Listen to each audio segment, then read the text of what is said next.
Welcome to this video where we have the pleasure of hearing from the legendary Jim Rohn, renowned entrepreneur, motivational speaker, and author. In this talk, Jim will be sharing his insights on how to become financially unstoppable. He believes that financial freedom is not just about making money, but understanding how to manage it effectively. With his vast experience in business and personal development, Jim will be sharing practical tips and strategies that you can apply to your life to achieve financial success. So sit back, relax, and get ready to learn from one of the greatest minds in personal finance as Jim Rohn teaches us how to become financially unstoppable. Every American's right, privilege to become financially independent. So here's my definition of financial independence. The ability to live from the income of your personally invested resources. That's the simple definition. That from the resources you've invested, the income from those resources, you could live. Here's one of the advantages of financial independence. Now you can work or not work. Or you can certainly choose the work to do. Now you can work by choice, not by necessity. And here's one of the best. To be able to work for joy and not for necessity. At first, of course, we have to work for necessity. But if you can finally reach the point where you can work for joy, not for necessity. That happened for me all those years ago. My father kept talking about financial independence, debt-free, no one having a claim on your assets, finally being able to live from the income of your invested resources. I remember the joyful day when that finally arrived. So what I've done now, most of my life, I've had the unique privilege of working for joy, not for necessity. Not that the joy doesn't bring you more income. Not that working for joy doesn't make you another fortune. It certainly has for me, right? Another fortune and another fortune and another fortune. But not because I had to, but because I wanted to. I work now for joy and not for necessity. Key phrase to understand, we should teach this to our children. Economics is major. Everyone has to major in economics. Number one, for personal survival, to produce enough to take care of yourself. The first, economics.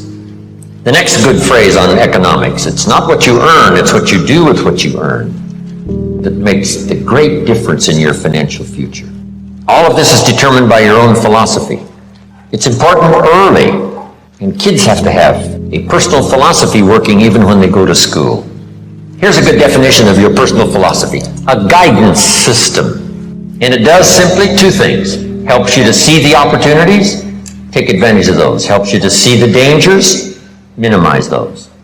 And as we learn and grow, we learn hopefully early to spot the dangers so they don't overcome us.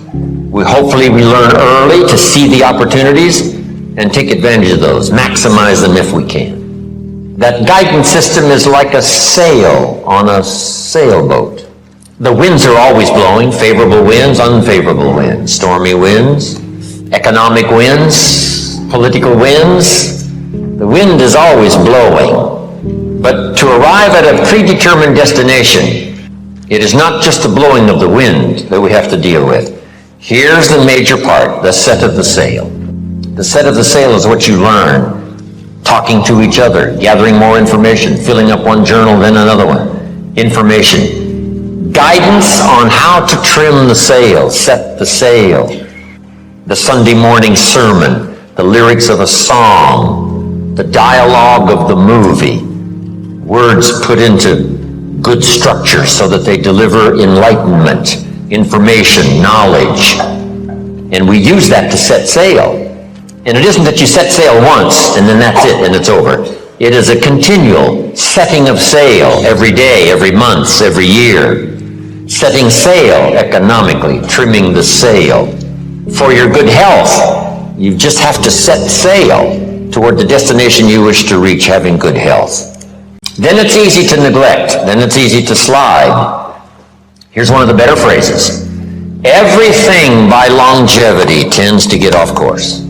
When the early astronauts made those trips to the moon, on the way to the moon, here's what they had to engage in, mid-course corrections.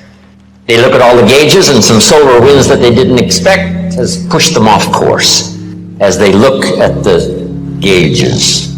Now they must fire the little rockets to get the spaceship back on course. And it's especially critical if you're headed for the moon. If you're in an airplane and you miss Los Angeles and, make San Francisco, you're okay. But you can't miss the moon. And here's why. If you miss the moon, you can't get back. So just put this little note now. It's a pretty serious note. Some destinations are critical. Speaking of going to the moon, I met Neil Armstrong one time, a little talk he gave. Here's what he said in his little talk. Going to the moon was just a matter of solving a couple of problems. Problem number one, how to get there. And then you just figure that out, how to get there. Problem number two, what? How to get back. That's problem number two, and you just solve that. Now, he said, it's also critical not to leave until you've solved both problems. I thought that was classic. Wow, speeches and information give us so much to chew on. Because you know what I did in some of my enterprises? I figured out how to get in. I didn't figure out how to get out. And some cost me more than I wanted to pay. Just because I, too quickly figured how to get in, did not figure how to get out. Whether it's a lecture like we've engaged in here, hours and hours and hours, or whether it's a simple sermon. Schuler Jr. was giving a classic sermon one morning, and I was privileged to hear it. Here was the notes on his sermon. It's very brief, so I'll give it to you. So jot this down. These are great notes. Here was his sermon. Number one, if you think it's impossible, it isn't. Here was point number two. If you think you know everything, you don't. Point number three. If you think you're alone, you're not. Isn't that a classic? That's a classic sermon. Your philosophy, whether it's your philosophy about economics or your philosophy about marriage or your guidance system about good health, it's easy to get off track. So by longevity, we start, and sure enough, it drifts off course. And that's what sermons are for. And that's what the lyrics of the songs are for in personal conversation, is to get us what? Back on track. And hopefully we're not too far off track so that it doesn't take too long to get back on track. So maybe that's all you needed this weekend. You're doing pretty good, but in a few things you've drifted a little to the right, or you've drifted a little to the left, or just by, a casual approach to some things instead of the serious approach, you're a little bit off track. And it doesn't take that long, if it hasn't gone on too long, to get back on track.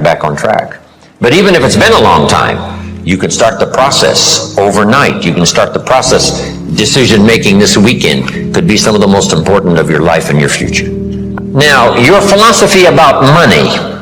What about money? What about success? It's a good debate. I've got a good question. It's not necessarily a high moral question, but it's a pretty good question. If you could do better, should you? That's not a bad question. Now, all of us have personal choice, but this is a good question, and a lot of my stuff is up for debate. I don't even claim to be right. If you take all these notes and throw them away and go listen to somebody else, I'll be just as happy. Because, it doesn't matter. As long as you finally, get the ideas that make a difference for you and add to the wealth and the structure of your own life systems. That's what's important. Not that I deliver the message that's all important. But piece by piece and speaker by speaker and teacher by teacher and phrase by phrase and book by book, we pick up the information that helps us to fine-tune our life and our future. But this is a good one for your own debate. If you could do better, should you? When I meet Mr. Shoaff, I'm not in good shape. Here's where I was when I met him. Pennies in my pocket and nothing in the bank. Because the story of the Girl Scout with the cookies had just occurred in my life. And now I meet this man. Here's what he said. Now to get started in a whole new direction, here's what you need to do. You need to develop a financial statement. And a financial statement is very simple. It's a piece of paper with a line down the middle. On this side is the value of all your assets, and over here is all of your liabilities. Here's what you've got in terms of worth, and here's what you owe. And then when you add up all of the value of your assets and you add up all that you owe, called liabilities, we come up with what we call now, finally, when you subtract one from the other, your current net worth. Here's a good place to start. Key phrase, take a picture of where you are. And here's what it's called, the truth. I gotta take a picture of where I am. I gotta know how good it is, or I gotta know what? I gotta know how bad it is. I gotta know how much I'm on the upside, or how deep a hole am I really in. So this is what I started. It was a simple little program of coming up with my current net worth. My liabilities, that was easy. I owed my parents, I owed. I made the third borrowing on my car, and he was threatening to come and get it, drag it down the road, rear end up in front of my neighbors. So I had plenty of liabilities. On the asset side, I put my furniture even. I put everything I could think of. My shoes. I mean, wouldn't the Salvation Army give me $2 for my shoes? I mean, I am scrambling. And when I did this exercise, guess what it did? It really soberly gave me a current picture of where I was. And guess what? I was unhappy. But here's what's important about the truth. It sets you free. Number one, free to correct old errors in judgment. That's what the truth is for, to correct old errors. After 6 years, I started working when I was 19. And when I took a picture of where I was, it was not a very happy experience. So now, where do we go from here? Number one, perhaps a new philosophy. Here's the philosophy usually of the rich and the poor. Poor people spend their money and invest what's left. Here's usually the philosophy of the rich. The rich invest their money and spend what's left. It's just a little turn of semantics. But the little turn of semantics is like the turn of the set of the sail that takes you in a whole different direction to wind up at a good place in 1 year, or a place, of average, mundane, where you don't really want to be. Just that little simple shift of philosophy. So here's the key. Think like the rich. Invest your money first, then spend what's left. Don't spend your money and invest what's left. Now the whole key is lifestyle. The money is always there, either to spend or invest. The difference in what you do with it is based on philosophy, not economy. It isn't the state of America's economy that makes the difference. It's the difference in your philosophy, right? That illustration? Here's a book on how to get rich. It costs $20. Somebody says, well, a poor person can't buy that book. I say, no, it's only 7 Coca-Colas. And you either spend the money on the 7 Coca-Colas or a $20 book that teaches how to get rich. So jot this down. Everybody has the money, even the poorest of the poor. The key is how to spend it. The key is what to spend it for and how you spend it. First, how you earn it is determined by your philosophy. Second, now, how you spend it is determined also by your personal philosophy. So what would be a good philosophy to follow? And this is the little simple form I want to give you on financial independence, wealth for the future. Won't take long now to jot this down. It takes a little longer to go do it, but here it is. Never spend more than 70 cents. 70 cents. You've got to pick some number, right? This is the number I've picked. Refine your own to suit you. But I suggest don't spend more than 70 cents. Here's where the other 30 cents goes. 10 cents, 10% of your income for charity, church, supporting worthy projects, teaching children here to become generous. If kids understand generosity, they'll give you 10 cents out of every dollar that they earn. And this is a good place to start. It's easy to give 10 cents out of $1. A little more difficult to give 100,000 out of $1 million. Here's the next 10 cents. Active capital. Try to make a profit. It's called buy and sell. I learned to do this starting at age 25. It's how I made my first fortune. Buying and selling. Active capital means you try to make the profit. Buy a piece of property and improve it and sell it. Keep saving up this active capital until you've got some to work with to buy and sell. Make a profit. Now the third 10 cents is passive capital, which means let somebody else use this 10%. You put this to work and see if you can't make a profit. You are the passive partner in providing the money. They are the active partner in seeing if they can make a profit and pay you dividends and stock increase and interest. And that little formula is a good place to start. Now, you might not really be able to start there. I call this the ideal. Maybe by the time you've heard this, you're in such bad financial shape that you have to go here, 97, 1, 1, and 1. That right now you're in a trap, you're caught, and it's going to take you a while to get out. So right now you got to spend 97% of your income, right, for your living and lifestyle, because, you know, you're caught, you're obligated, you know, there's no way out. And then the rest of these now are just 1, 1, and 1. The key is to start with something. Now, Mr. Schoaf gave me a comment. It has served me all these years. Here's the comment. It's not the amount that counts, it's the plan that counts. When I first met him, I said, if I had more money, I'd have a better plan. He said, no, if you had a better plan, you'd have more money. So if you have to, you start with 97, 1, 1, and 1. Then what do? Now comes the project right away of trying to get this 97 figure to go down and these other three numbers to start going up. This now becomes an exciting game to play.